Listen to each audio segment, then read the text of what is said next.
देखिए, instance variable अब हमें स्टडी करना है। इंस्टांस वेरिएबल किसे कहते हैं? तो यहाँ लिखा है each object has its unique set of instance variable.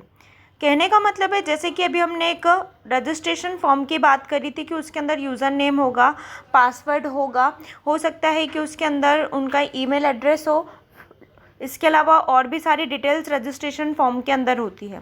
तो यहाँ पर जब यूज़र ए आया उसने अपना नाम यहाँ दूसरा लिखा, जब यहाँ यूज़र बी आया उसने अपना ये सारी डिटेल्स फॉर्म की क्या करी, डिफरेंट भरी। जो सारी डिटेल्स यूज़र ए के लिए अलग थी वही सारी डिटेल्स यूज़र बी के लिए भी अलग है। तो अलग अलग यूज़र के साथ ये डिटेल्स क्या होती है, अलग अलग होती है। और ये हम ऐसे डिसाइड नहीं कर सकते जब तक कि यूज़र अपनी डिटेल्स फिल नहीं करता है। तो जब ऑब्जेक्ट क्रिएट होता है तो ऑब्जेक्ट के साथ ये हुआ उसका पहला वेरिएबल, ये हुआ दूसरा वेरिएबल, इसके बाद तीसरी डिटेल हुई तीसरा वेरिएबल। तो हर ऑब्जेक्ट के लिए जो ये वैल्यूज़ हैं ये क्या होगी, डिफरेंट डिफरेंट होगी। इसी को हम कहते हैं वेरिएबल। और चूंकि ये इंस्टांस क्रिएट होते हैं, मतलब जब यूज़र आता है उसी समय क्रिएट होते हैं, तो हम उसे क्या बोलते हैं, इंस्टांस वेरिएबल। हर ऑब्जेक्ट के लिए एक यूनिक सेट, ये पूरा की पूरा set unique set of instance variables होते हैं, जिससे कि हम उसके स्टेट या बिहेवियर के बारे में जानकारी लगाते हैं। इससे मुझे इनके कलर के बारे में, डेट के बारे में, एड्रेस के बारे में, मोबाइल नंबर के बारे में पता चलेगा। जब ये सारी डिटेल्स यूज़र बी फिल करेगा तो मुझे उस यूज़र बी के बारे में, उसके बिहेवियर के बारे में, उसके स्टेट के बारे में पता चलेगा। तो हम जैसे ऑब्जेक्ट बनाते हैं उस ऑब्जेक्ट के साथ उसकी डिटेल के लिए अलग अलग डिटेल के लिए अलग अलग वेरिएबल भी क्रिएट हो जाते हैं। तो इसी को हम क्या कहते हैं, इंस्टांस वेरिएबल। समझ में आया आपको? यहाँ पे हमने 4-5 चीज़ें पढ़ी है। 4 चीज़ें तो पढ़ चुके हैं। हमारा ऑब्जेक्ट किसे कहते हैं? तो ऑब्जेक्ट हमने बोला कि एक क्लास होती है। जैसे रजिस्ट्रेशन फॉर्म बनाया मैंने, तो ये एक क्लास हो गई रजिस्ट्रेशन फॉर्म, और इसके ऑब्जेक्ट क्या हो गए, डिफरेंट डिफरेंट ऑब्जेक्ट बनाए मैंने। और हर एक क्लास के अंदर मैंने कहीं सारी मेथड बनाई, जिस मेथड के अंदर मैं उनके, मान लीजिए कि एकेडमिक क्वालिफिकेशन यानी कि एजुकेशन के बारे में पूछ रही हूँ। दूसरा मैंने फंक्शन बनाया या मेथड बनाई जिसमें मैं उनके फैमिली बैकग्राउंड के बारे में पूछ रही हूँ। तीसरा मैंने फंक्शन बनाया जिसमें मैं उनकी हॉबीज़ के बारे में पूछ रही हूँ। तो ऐसे मैंने एक क्लास में 3 फंक्शन बना लिए, और तीनों फंक्शन में मैंने क्या करा, अलग अलग वैल्यू फिल करवाई। जैसे यहाँ पे यूज़र नेम लिखवाया, यहाँ पे पासवर्ड, यहाँ पे उनके फादर्स नेम के बारे में लिखवाया, और यहाँ पे मैंने कुछ और डिटेल्स बनवाई। तो ये जो फंक्शन के अंदर हम डिटेल्स वाले ब्लॉक ले रहे हैं, ये हमारे क्या हुए, वेरिएबल्स हुए।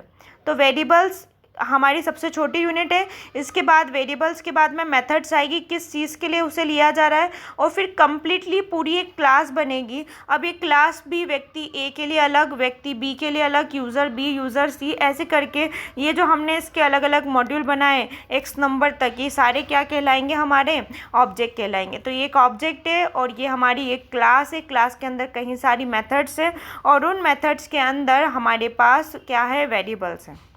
आई होप समझ में आया। क्लास, मेथड, ऑब्जेक्ट और इंस्टांस वेरिएबल। क्लियर? अब हम इसमें आगे पढ़ते हैं। आगे क्या लिखा हुआ है? आगे हमारे पास लिखा हुआ है कि जावा एक ऑब्जेक्ट ओरिएंटेड प्रोग्रामिंग है जो कि प्लेटफॉर्म इंडिपेंडेंट होती है। ऑब्जेक्ट ओरिएंटेड प्रोग्रामिंग इसको क्यों बोला जाता है, अब आपको समझ में आना चाहिए, क्योंकि चैप्टर, इसके पहले वाला चैप्टर नंबर 7 में भी हमने यही पढ़ा था कि जावा क्या है, एक ऑब्जेक्ट ओरिएंटेड प्रोग्रामिंग लैंग्वेज है। इसको ऑब्जेक्ट ओरिएंटेड प्रोग्रामिंग लैंग्वेज क्यों बोला जाता है, अब इसलिए और समझ में आने लग गया, क्योंकि ऑब्जेक्ट बनाते हैं हम इसके अंदर, क्लास एक बनाते हैं और उसी क्लास का यूज़ करके उसके कहीं सारे ऑब्जेक्ट बनाए जाते हैं। इसीलिए हम जावा को क्या बोलते हैं कि जावा एक ऑब्जेक्ट ओरिएंटेड प्रोग्रामिंग लैंग्वेज है। मतलब जावा is an object oriented programming language. साथ ही साथ ये क्या है, प्लेटफॉर्म इंडिपेंडेंट है। प्लेटफॉर्म इंडिपेंडेंट का मतलब है कि आप इसको एंड्रॉयड फ़ोन पे चलाना चाहें तो वहाँ भी चल जाएगी, अगर आप विंडोज़ पे चलाना चाहें तो विंडोज़ पे भी चल जाएगी। पर जावा को रन करने के लिए उसके ऊपर JDK मतलब जावा डेवलपमेंट किट, जिस पे कि जावा चलता है, उसका उपस्थित होना, उसका मौजूद होना ज़रूरी है। तो जावा एक प्लेटफॉर्म इंडिपेंडेंट है, वो किसी पे भी चल जाएगी, चाहे आप उसको एंड्रॉयड पे चलाओ, चाहे आप उसको विंडोज़ पे चलाओ, लिनक्स पे चलाओ, किसी भी ऑपरेटिंग सिस्टम पे आप उसको चलाना चाहेंगे तो वो चल जाएगी। बस रिक्वायरमेंट क्या है, उसके अंदर क्या होना चाहिए, JDK तो आप नाम रट ही लो, ये बहुत ही मोस्ट इंपॉर्टेंट है। जावा इसके बिना चलेगा ही नहीं। JDK मतलब Java development kit. Java development kit अगर वहाँ पर नहीं होगी तो आपका जावा भी उस प्लेस पर रन नहीं हो पाएगा, ठीक है। और अगर ये होती है तो जावा कहीं पे भी चल सकता है, इसलिए हम इसको क्या बोलते हैं, प्लेटफॉर्म इंडिपेंडेंट लैंग्वेज, मतलब कहीं पे भी चलने वाली लैंग्वेज। तो अभी हमें समझ में आ गया व्हाट इज जावा। अगर कोई पूछे तो हम लिख सकते हैं जावा is an object oriented programming करने की एक लैंग्वेज है जो कि प्लेटफॉर्म इंडिपेंडेंट होती है। बाय यूजिंग जावा, हम जावा का यूज़ करके क्या कर सकते हैं, by using Java we can write interactive यानी कि जो व्यक्ति जो हमें आसानी से समझ आ सके ऐसा interactive, dynamic and secure application program बना सकते हैं, मतलब कि सेफ एप्लीकेशन बना सकते हैं। डायनामिक का मतलब है कि हर यूज़र के लिए अलग अलग तरीके से बिहेव करने वाला, इसलिए हम उसको क्या बोलेंगे, फ्लेक्सिबल या डायनामिक एप्लीकेशन बोल सकते हैं। Which can run on any type of operating system, देखो यहाँ लिखा है कि वो किसी भी ऑपरेटिंग सिस्टम या किसी भी हार्डवेयर पे चल सकती है, इसलिए हम उसको क्या बोलते हैं, प्लेटफॉर्म इंडिपेंडेंट लैंग्वेज। वो किसी भी प्लेटफॉर्म के साथ ईजिली वर्क कर पाती है, ठीक है। तो जावा की डेफिनेशन समझ में आई। पूछा जाए व्हाट इज जावा, तो Java is an platform independent language. Java क्या है, एक प्लेटफॉर्म इंडिपेंडेंट लैंग्वेज है। जावा क्या है, जावा is an object oriented programming language, मतलब जावा एक ऑब्जेक्ट ओरिएंटेड प्रोग्रामिंग लैंग्वेज है। और तीसरी बात, इसका उपयोग करके हम एक आसान, बेहतरीन और आरामदायक, साथ ही साथ सेफ, सिक्योर एप्लीकेशन प्रोग्राम बना सकते हैं। Java was developed by James Gosling, ये किसने बनाई थी, जेम्स गॉसलिंग ने बनाई थी। जावा को बनाने वाले कौन है, जेम्स गॉसलिंग। ये कहाँ बनाया था, एट सन माइक्रो सिस्टम, मतलब एक लैब थी जिसके अंदर उन्होंने इसे बनाया था, उस लैब का नाम था Sun micro system. To write application for electronic devices, किसके लिए बनाया था उन्होंने, टीवी सेट्स के लिए बनाया था, सेटअप बॉक्स के लिए बनाया था। The language was initially called Oak. अब इस लैंग्वेज को सबसे पहले क्या, किस नाम से जाना जाना था, ओक के नाम से जाना जाता था। क्यों ओक के नाम से जाना जाता था, क्योंकि जहाँ पर ये प्रोग्रामिंग करते थे उस ट्री का नाम था, और वहाँ पे वो प्रोग्रामिंग करते समय बार बार चाय पीते थे, और वो जो चाय थी उसका उन्होंने लोगो दिया। आप देखेंगे कि जावा का लोगो कौन सा है, मतलब किस टाइप से उसमें बना, तो उस पर एक कप बना हुआ जिसके अंदर से इस तरीके से कुछ वेब्स निकलती हैं। तो ये जो है जावा का लोगो है, क्योंकि वो बार बार चाय पीते थे वहाँ पर प्रोग्रामिंग करते समय, तो उन्होंने चाय का लोगो जावा को दिया। साथ ही साथ जिस चाय को वो यूज़ करते थे वो ओक ट्री से आती थी, तो इसलिए इसका नाम क्या रखा गया है, ओक रखा गया था। पहले इसका नाम ओक था, फिर बाद में इसको क्या का नाम दे दिया गया, जावा नाम दे दिया गया, ठीक है। किसने बनाया, जेम्स गॉसलिंग ने बनाया, और कहाँ बनाया, सन माइक्रो सिस्टम में बनाया था, ठीक है। फीचर्स क्या है जावा के, पहला फीचर अभी हम पढ़ चुके हैं, एक ऑब्जेक्ट ओरिएंटेड प्रोग्रामिंग। दूसरा ओपन सोर्स प्रोडक्ट, यानी कोई भी इसको क्या कर सकता है, चेंज अपडेट कर सकता है, तो ये सभी के लिए ओपन है। और प्लेटफॉर्म इंडिपेंडेंट है, ये मैं बता चुकी हूँ। Interpreter and compiler based language. Last chapter में या हम आपने 11th क्लास में ये पढ़ा होगा कि इंटरप्रेटर किसे कहते हैं। इंटरप्रेटर और कंपाइलर, इनके काम होते हैं, जैसे आप लिखते हो किसमें, अल्फ़ाबेट्स में लिखते हो, ABCD में आप किसी भी चीज़ को लिखते हो, इंग्लिश में लिखते हो मान लीजिए कंप्यूटर पर, तो कंप्यूटर ABCD नहीं समझता, हम उसको काय में कन्वर्ट करते हैं, बाइनरी लैंग्वेज में कन्वर्ट करते हैं, मतलब 0 और 1 के फॉर्म में कन्वर्ट करते हैं। तो हमने क्या करा, इस लैंग्वेज को, ये लिखे हुए अल्फ़ाबेट्स को हमने क्या करा, बाइनरी में कन्वर्ट किया। तो एक्चुअली में हम इसे कन्वर्ट नहीं करते, ये कन्वर्ट करने के लिए कौन काम करता है, इंटरप्रीटर करता है, ठीक है, या कंपाइलर करता है। इंटरप्रेटर और कंपाइलर दोनों बेस्ड हैं।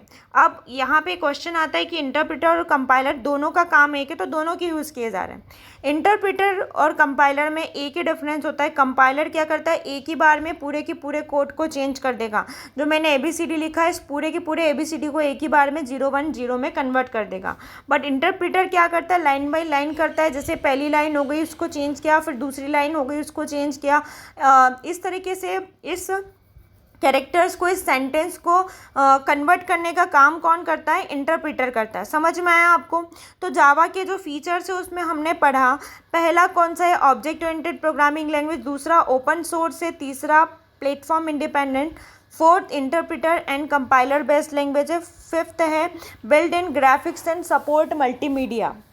मल्टीमीडिया यानी आप जानते ही हैं कि मल्टीमीडिया यानी वीडियोस की बात करें, फ़ोटो की बात करें, तो इमेजेस की बात करें, ये सब आ जाता है हमारे ग्राफिक्स और मल्टीमीडिया में।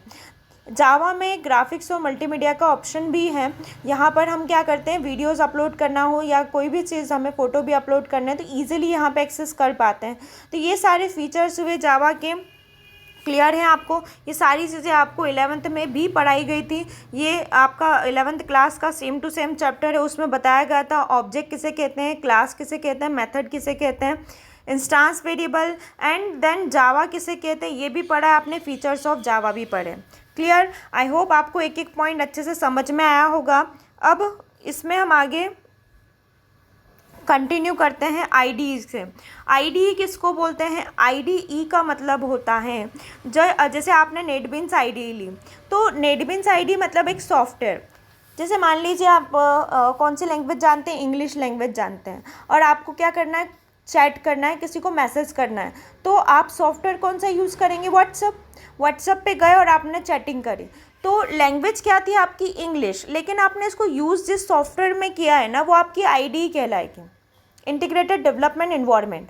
मतलब जो आपको करना था, आपका टास्क, जो आपको अपना काम कंप्लीट करना था, उसके लिए जिस सॉफ्टवेयर को आपने यूज़ किया है वो आईडीई कहलाता है, इंटीग्रेटेड डेवलपमेंट एनवायरनमेंट। समझ में आया? तो बेसिकली वो आईडीई की बात की जाए तो आईडीई एक सॉफ्टवेयर होता है जो जावा प्रोग्राम को सपोर्ट करता है, जावा लैंग्वेज को सपोर्ट करता है। तो जावा लैंग्वेज, जैसे मेरे को इंग्लिश लैंग्वेज यूज़ करना थी, तो इंग्लिश लैंग्वेज को सपोर्ट किसने किया? व्हाट्सएप ने किया। वैसे ही आपको जावा प्रोग्रामिंग का यूज़ करके कोई सॉफ्टवेयर बनाना है, जावा लैंग्वेज को यूज़ करके आपको सॉफ्टवेयर बनाना है, तो उसके लिए जो आप सॉफ्टवेयर यूज़ करेंगे उसको हम क्या बोलते हैं? आईडीई बोलते हैं। चलिए पढ़ते हैं, इसमें लिखा क्या? Integrated development environment. इसका full form, it is a software tool to help program को एडिट करने में, कंपाइल करने में, इंटरप्रेट करने में, डिबग करने में हमारी प्रोग्राम की मदद करता है। तो ये एक इन्वायरमेंट क्रिएट करता है जिसकी मदद करते हुए आप क्या कर पाते हैं? सारा की सारा एडिट कर पाते हैं। समझ में आया? आईडीई किसको बोलते हैं? फिर हम पढ़ लेते हैं जेवीएम आगे।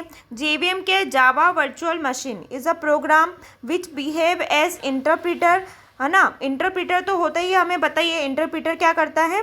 सारे कैरेक्टर्स को, सारे नंबर्स को, जो भी हमने लिखा हुआ है इंग्लिश में या कोई भी लैंग्वेज में, उसको चेंज करेगा बाइनरी लैंग्वेज में। तो इंटरप्रीटर के लिए, इंटरप्रीटर का यूज़ ना करते हुए जावा का अपना खुद का क्या होता है? जेवीएम होता है। मतलब एक खुद की मशीन होती है जिसमें वो प्रोग्राम को चेंज करवाता है। तो हमने जो जावा प्रोग्राम में लिखा उसको चेंज करने के लिए कौन सी मशीन काम करेगी? JVM, Java virtual machine. Java virtual machine is a program which behave as a interpreter and translate byte code. जो कोड था ना उसको हम क्या बोलते हैं? Byte code into machine language. उस कोड को क्या करेगी? मशीन लैंग्वेज में, as they go called just in time compiler, जिसकी वजह से हम इसको जस्ट इन टाइम, जैसे कि वो जस्ट मतलब कुछ मिनट में ही उसको कंप्लीट कर लेता है, इसलिए इसको जस्ट इन टाइम कंपाइलर भी बोलते हैं। तो जेवीएम एक समझ में आया ना आपको कि क्या होता है? जावा वर्चुअल मशीन होती है जो हमारे बाइट कोड यानी कौन सा वाला कोड? बाइट कोड को क्या करती है? वो मशीन कोड में ट्रांसलेट करने का काम करती है। ठीक है, अब हम इसके आगे नेक्स्ट पेज पर आते हैं। यहाँ हमारे पास सोर्स कोड, ऑब्जेक्ट कोड और बाइट कोड को ही डिटेल में समझाया गया है कि सोर्स कोड, बाइट कोड किसे कहा जाता है। चलिए, हमारे पास सबसे स्टार्टिंग में यहाँ पे लिखा हुआ है रेट किसे कहते हैं? Rapid application development is software program technique that allow quick development of software application. आप रेट का भी यूज़ कर सकते हैं, जैसे आप आईडीई का यूज़ कर रहे हैं, नेटबिन्स आईडीई होती है, वैसे ही एक सॉफ्टवेयर का यूज़ करके आप एप्लीकेशन को डेवलप कर सकते हैं। उसके लिए जो मदद करता है उसे हम क्या बोलते हैं? रेट बोलते हैं, रैपिड एप्लीकेशन डेवलपमेंट। ठीक है, अब इसके बाद हम आते हैं अपने सोर्स कोड पर। सोर्स कोड क्या होता है? द कोर प्रोग्राम और text which is return in a language like C++ और जावा। जो आपने बेसिकली लिखा है ना, आपने जैसे लिखा बेसिकली ABCD, तो ये आपका क्या हो गया? Source code. मेन जो आपने लिखा है जिस भी लैंग्वेज में, जो भी टेक्स्ट आपने लिखा है, देखो जिस भी प्रोग्राम में द कोर प्रोग्राम और text which is return in a language like C++ जावा, हम उसे क्या बोलते हैं? सोर्स कोड बोलते हैं। अब ऑब्जेक्ट कोड किसे कहते हैं? The program which only is understand by the computer. एक ऐसा प्रोग्राम जो सिर्फ कंप्यूटर समझ सकता है in the form of machine instruction, क्योंकि वो किस फॉर्म में बदल गया, मशीन लैंग्वेज में या मशीन इंस्ट्रक्शन में। और binary instruction is called object code. ये हमारा जो जिस भी लैंग्वेज में लिखा है, टेक्स्ट फॉर्म में लिखा है, ये हमारा क्या कहलाएगा, सोर्स कोड। आप अच्छे से समझिएगा, इसको क्या बोलते हैं, सोर्स कोड। जो हम बेसिकली लिखते हैं उसको क्या बोलते हैं, सोर्स कोड। और इस सोर्स कोड को किस कोड में कन्वर्ट किया जाएगा, मशीन की लैंग्वेज में। और इस मशीन लैंग्वेज को हम क्या बोलेंगे, ऑब्जेक्ट कोड। कौन सा कोड है ये, ऑब्जेक्ट कोड। तो हम समझ रहे हैं कि हमने सोर्स कोड को किस में कन्वर्ट करना है, ऑब्जेक्ट कोड में। ठीक है, दोनों समझ में है आपको। सोर्स कोड किसको बोलते हैं, जो हमने बेसिक प्रोग्राम लिखा वो हमारा सोर्स कोड है, और उस सोर्स कोड को हमें किस में कन्वर्ट करना होगा, ऑब्जेक्ट कोड में। तो फिर बाइट कोड किसे कहते हैं, देखो 3 टाइप के कोड यहाँ पे लिखे हुए हैं, तीनों को एक एक करके समझ रहे हैं। सोर्स कोड यानी जिसमें आपने लिखा, ऑब्जेक्ट कोड यानी बाइनरी कोड जिसमें कि हम उसे चेंज करेंगे, और थर्ड है हमारे पास byte code. Byte code, a byte code is a long instruction that the Java compiler generate. जो हमने अभी पढ़ा, क्या पढ़ा, जेवीएम ने क्या करा, उसे कन्वर्ट किया। ये जो जेवीएम ने कन्वर्ट किया उसको हम क्या नाम देंगे, bite code. Byte code, a byte code is a long instruction that the Java compiler generate and executed. और उसको क्या करेगा, बीच में इंटरप्रेटर करके एग्जीक्यूट करेगा। When the compiler compiles a Java file, जब कंपाइलर जावा फाइल को कंपाइल करता है, if it produce a byte code and store them in a dot class file, the Java interpret. और उसके बाद में उसको का बाइट कोड को स्टोर करता है, और उसके बाद उसकी क्या करता है, डॉट क्लास फाइल जनरेट करता है। मतलब यही हुआ कि पहले हमारा प्रोग्राम क्या होगा, इंटरप्रेटर के द्वारा इंटरप्रेट होगा। उसके पहले आपने जावा के अंदर क्या होगा, सोर्स कोड दिया, मतलब ABCD दी।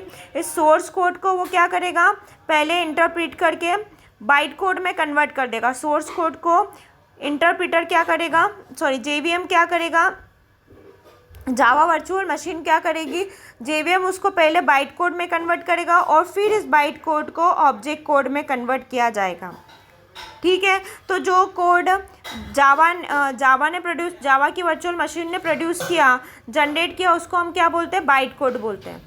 क्लियर। तो पहले क्या हमारे पास, सोर्स कोड, सोर्स कोड को काय में कन्वर्ट करोगे, बाइट कोड, और बाइट कोड को हम फाइनली किस में कन्वर्ट करेंगे, ऑब्जेक्ट कोड में। क्लियर है आपको।